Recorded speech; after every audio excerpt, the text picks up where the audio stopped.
ఒక రియాలిటీ షోలో జడ్జెస్ కంటెస్టెంట్ని ఒక ప్రశ్న అడగడం తప్ప, అవమానించడం తప్ప.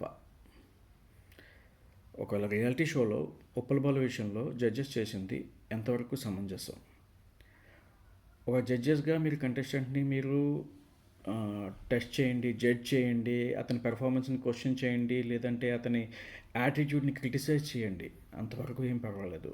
కానీ మీరు ట్రాన్సా అని డైరెక్ట్గా క్వశ్చన్ చేయడం ఎంతవరకు సమంజసం? ఇంతకుముందు ఇదే షోలో ఇదే జెండర్ ఐడెంటిటీతో పార్టిసిపెంట్స్ లేరా? అంతదాకా ఎందుకు లాస్ట్ ఇయర్ సేమ్ ఇలాంటి ఒక డ్రాగ్ రిప్రజెంటేషన్ చేసిన శాస్త్రి గారు లేరా? అప్పుడు రాని అబ్జెక్షన్స్ మీకు కొత్తగా ఇప్పుడు ఎందుకు వచ్చింది అడగడంలో ఉద్దేశం ఏంటి?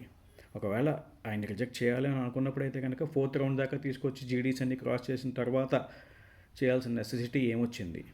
అదేదో ముందే చెప్పేస్తే ఇది రీజన్ అతని వీడియోస్ వల్గర్గా ఉంటాయి, అతను ఒక రిప్రజెంటేషన్ సరిగ్గా చేయడు అని అనుకున్నట్టయితే కనుక దాన్ని ఇనీషియల్గానే మీరు చెప్పి ఉండాల్సింది. అతనికి స్టేజ్ మీద ప్లాట్ఫామ్ మీద తీసుకొచ్చి ఎంత అవమానించడం ఏమాత్రం సమంజసంగా అనిపించలేదు.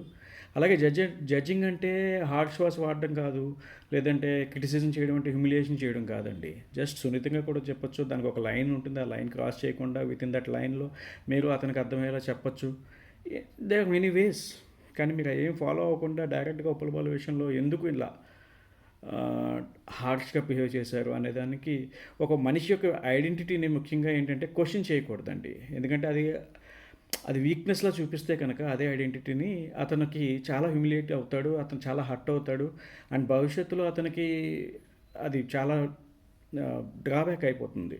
సో ఉప్పల్ బాలు నిజంగానే అతను ఇష్టపడే కొంతమంది ఫాలోవర్స్ అతనికి ఉన్నారు. Even I don't like his content, that's not that matter. But అతన్ని ఒక కంటెస్టెంట్గా మీరు పిలిచినప్పుడు మీరు మినిమం రెస్పెక్ట్ ఇవ్వాల్సింది. But you have failed it అనుకుంటున్నాను. మీ కామెంట్స్ ఏంటో తెలియపరచండి. ఉప్పల్ బాలు విషయంలో జడ్జెస్ చేసింది కరెక్టా రాంగా?